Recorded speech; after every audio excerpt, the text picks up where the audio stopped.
আপনারা ডিএ দিচ্ছেন না আর আইনজীবীদের পিছনে কোটি কোটি টাকা না, ডিএ এর সাথে কি সম্পর্ক?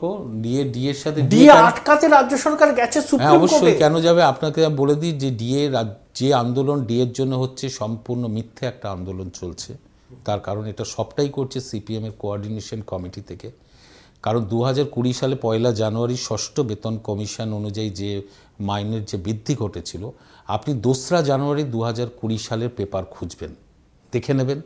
সেই পেপারে পরিষ্কারভাবে লেখা হলো যে সমস্ত ডিএর সাথে বেসিকের সাথে ডিএ মার্চ করে একজনের স্যালারি 2.57 গুণ বৃদ্ধি ঘটিয়ে দেওয়া হলো। ফলে পেন্ডিং ডিএ কোনোটাই আর থাকতে পারে না। একটা বেতন কমিশন কেন তৈরি হয়?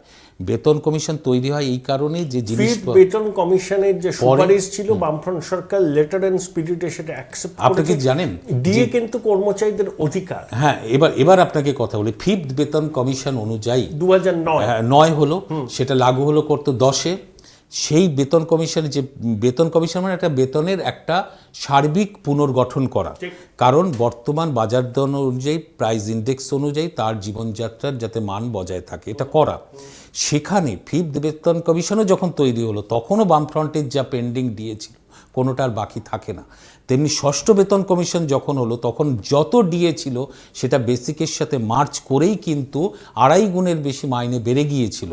তারপরে আজকে যে আন্দোলন বলছে যে আমাদের 125% বা এই 48%, 38% বাকি আছে, এটা সম্পূর্ণ ঠিক নয়। এটা 2 জানুয়ারি 20 সালের পেপার খুঁজলেই দেখবেন।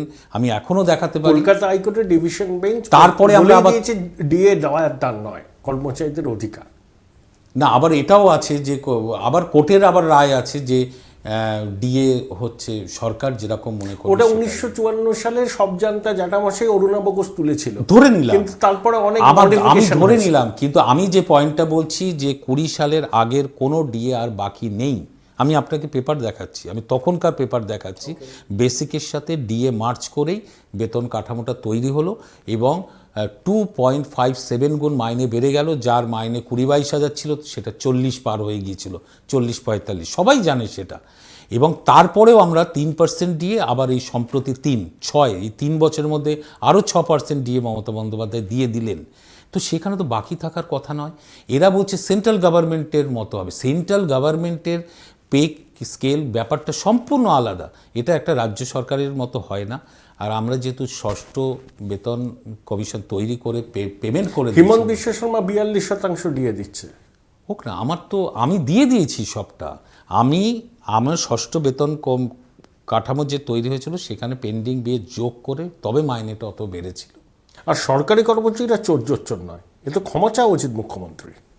না, একটা বিষয়টা হচ্ছে এটাও ঘটনা যে সিপিএম পার্টির যারা চাকরি পেয়েছেন, সিপিএম পার্টি করে যারা চাকরি পেয়েছেন, মূলত এই ধরনের আন্দোলন তারা যুক্ত থাকছেন এবং অন্যায়ভাবে একটা দাবি করছেন। এই দাবিটা ঠিক নয়। আমিও এই চ্যানেল থেকে বারবারই বলবো এটা করবেন না। কারণ আপনারা যে চাকরিটা করেন মানুষেরকে সার্ভিস দেওয়ার জন্য করেন, সেই কাজটা আপনারা চালান, দাবি আপনাদের নিশ্চয়ই থাকবে। কিন্তু পেন ডাউন করা, কাজ না করা, এইগুলো তো সিপিএমের সময় হতো।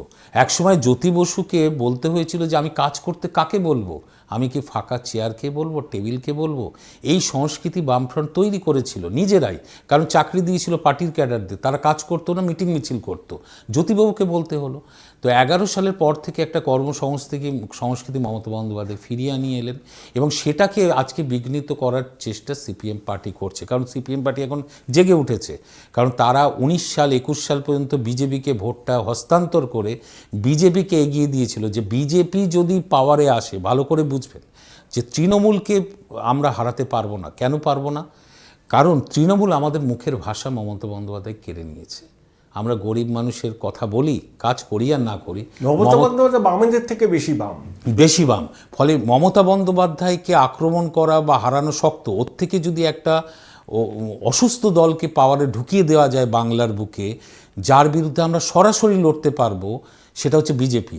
তারা কি করে ভোট দিয়ে 18টা আসন জিতে দিয়েছিল, 19-এ, 21-এও হেল্প করলো। এখন ভেট করে নিজেরা শূন্য হয়ে গেল।